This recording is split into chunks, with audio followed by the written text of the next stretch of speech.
नमस्कार दोस्तों, आप सबका हमारे हिंदी ज्ञान बोध चैनल पर स्वागत है। दोस्तों, हम प्रीवियस ईयर क्वेश्चन पेपर की चैप्टर वाइज सीरीज़ कर रहे थे। तो आज के वीडियो लेक्चर में हम छायावाद से संबंधित एक लाइन में जितने भी प्रश्न पूछे गए हैं 2004 से 2019 तक, उनको मैंने एक जगह संग्रहित किया है। और इस वीडियो लेक्चर से पहले हमने छायावाद के ऊपर ही अनुक्रम के ऊपर वीडियो लेक्चर पढ़ा, उसके बाद छायावाद के सुमेलित के ऊपर वीडियो लेक्चर पढ़ा, और आगे भी मैं छायावाद के महत्वपूर्ण काव्य पंक्तियों को लेकर आऊँगी। तो आप हमारे चैनल के साथ ऐसे ही बने रहें और वीडियो को एक लाइक कर दीजिए और हमारे चैनल को सब्सक्राइब भी कर दीजिए। तो चलिए आज के वीडियो लेक्चर का पहला प्रश्न करते हैं। किस लेखिका ने पशु पक्षियों पर केंद्रित रचना की है? दिसंबर 2004 का प्रश्न है। ये इसके 4 विकल्प दिए गए हैं और इनमें से जो सही उत्तर है वो है महादेवी वर्मा। महादेवी वर्मा ने पशु पक्षियों पर केंद्रित रचना की है। उसके बाद चित्रधार किसकी रचना है? दिसंबर 2004 का प्रश्न है। तो इसमें सही उत्तर हो जाएगा, किसकी रचना है ये 4 विकल्प में से? तो वो है जयशंकर प्रसाद।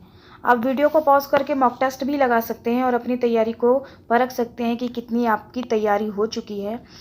और चलिए फिर तीसरा प्रश्न करते हैं। शेर सिंह का शास्त्र समर्पण के रचनाकार हैं? जून 2007 का प्रश्न है।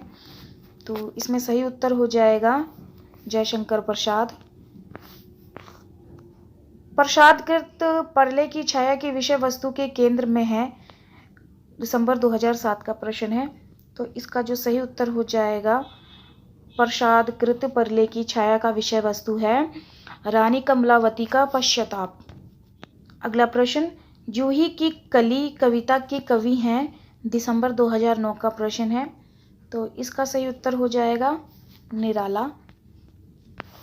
अगला प्रश्न, हालावाद के प्रवर्तक का नाम क्या है? दिसंबर 2009 का प्रश्न है। तो ये 4 विकल्प दिए गए हैं, तो इनमें से सही उत्तर हो जाएगा हरिवंश राय बच्चन। अगला प्रश्न, निराला कृत राम को शक्ति पूजा, यहाँ पे की आएगा, राम की शक्ति पूजा की रचना का आधार ग्रंथ कौन सा है? दिसंबर 2010 का प्रश्न है।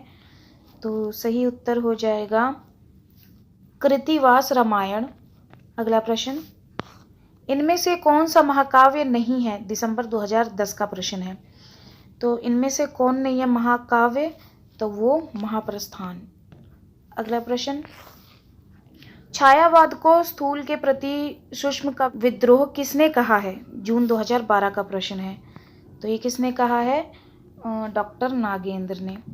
अगला प्रश्न, अंग्रेजी स्वच्छंदतावादी काव्य का प्रभाव हिंदी की किस काव्य धारा पर दिखाई देता है? दिसंबर 2012 का प्रश्न है। तो इसका सही उत्तर हो जाएगा छायावाद। अगला प्रश्न, राम की शक्ति पूजा को यौगिक प्रक्रिया का स्रोत क्या है? जून 2013 का प्रश्न है। तो इसका सही उत्तर हो जाएगा नव वेदांत। अगला प्रश्न, छायावाद स्थूल के प्रति सूक्ष्म का विद्रोह है, यह स्थापना किसकी है? दिसंबर 2013 का प्रश्न है। देखिए रिपीट हुआ है ये प्रश्न। तो इसका सही उत्तर हो जाएगा डॉक्टर नागेंद्र। अगला प्रश्न, छायावाद के समर्थन में सबसे पहला लेख लिखने वाले लेखक कौन है? जून 2013 का प्रश्न है। तो सही उत्तर हो जाएगा छायावाद के समर्थन में पहला लेख किसने लिखा? तो वो है मुकुटधर पांडे। अगला प्रश्न, दोस्तों अगर आप हमारे टेलीग्राम चैनल को ज्वाइन करना चाहते हैं तो मैंने डिस्क्रिप्शन में उसका लिंक दे रखा है, आप क्लिक होकर डायरेक्ट ज्वाइन हो सकते हैं। वहाँ पे मैं स्टडी मटेरियल उपलब्ध करवाती हूँ। और इस वीडियो को लेके अपनी फीडबैक मुझे कमेंट सेक्शन में दिया कीजिए, नहीं तो वीडियो को लाइक कर दीजिए ताकि मुझे पता लगे कि इस तरह के वीडियो आपको पसंद आते हैं या नहीं। तो चलिए 14वां प्रश्न करते हैं। मुकुल नामक कविता संग्रह किस रचनाकार का है? दिसंबर 2013 का प्रश्न है। तो किस रचनाकार का है? तो ये आ जाएगा सुभद्रा कुमारी चौहान। अगला प्रश्न, जयशंकर प्रसाद कृत उर्वशी किस विधा की रचना है? दिसंबर 2014 का प्रश्न है। तो जयशंकर प्रसाद कृत उर्वशी किस विधा की रचना है? तो ये है चंपू काव्य। अगला प्रश्न देखिए, आप नोटिस करिए कि छायावाद भाग में से किस तरह के प्रश्न पूछे जाते हैं और आगे पूछे जाएंगे। इनको एक जगह संग्रहित करने का मेरा मकसद यही है। तो चलिए 16वां प्रश्न, कविता हमारे परिपूर्ण क्षणों की वाणी है, यह कथन किसका है। दिसंबर 2014 का प्रश्न है। तो ये कथन किसका है, तो ये है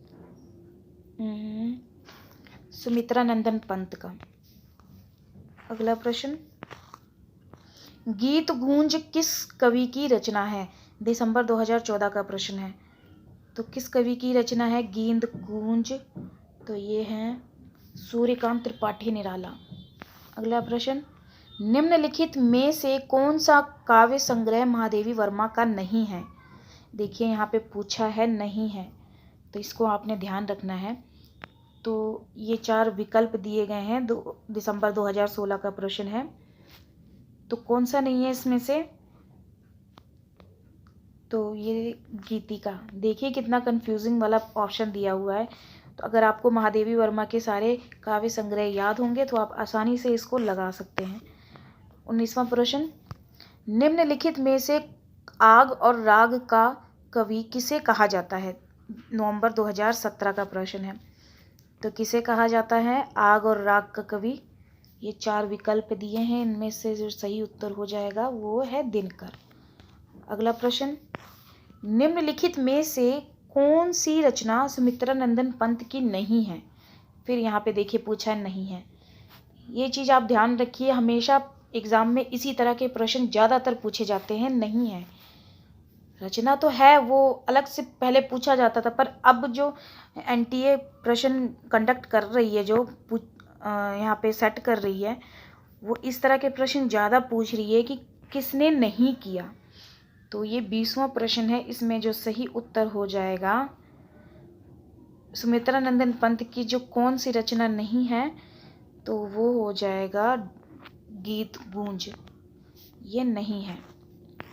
अगला प्रश्न, निम्नलिखित में से कौन सी रचना महादेवी वर्मा की है। जून 2017 का प्रश्न है। तो इसमें जो सही उत्तर हो जाएगा वो नीरजा।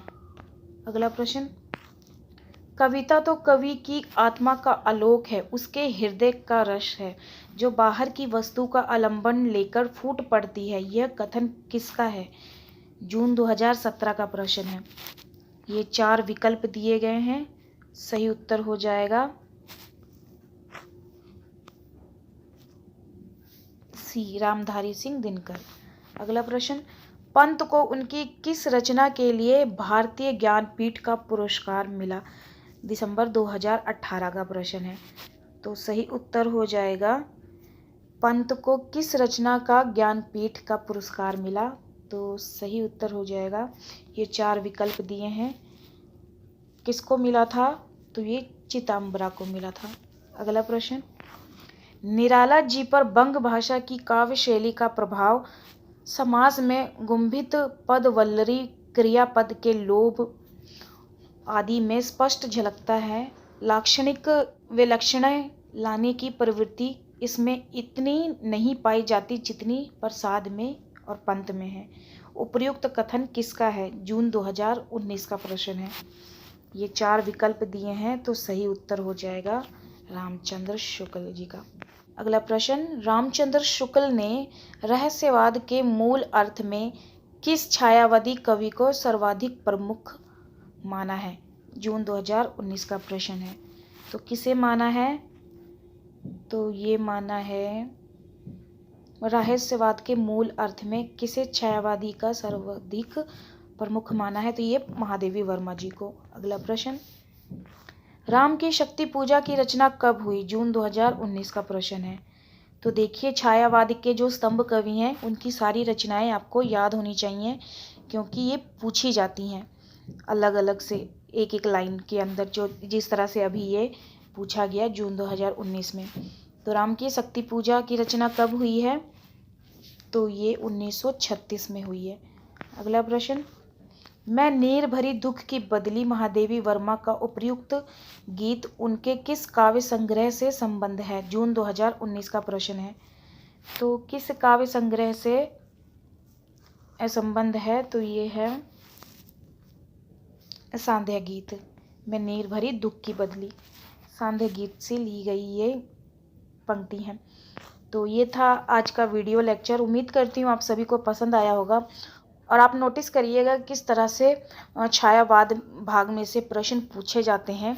मैंने उनके ऊपर काफ़ी सारे वीडियो बना लिए हैं, अनुक्रम के ऊपर, सुमेलित के ऊपर, और एक लाइन में जो प्रश्न पूछे गए। आज का वीडियो लेक्चर ये था, और आगे मैं इनके ऊपर काव्य पंक्तियों के ऊपर मैं वीडियो लेक्चर लेकर आऊँगी। तो आप ऐसे ही हमारे चैनल के साथ बने रहें।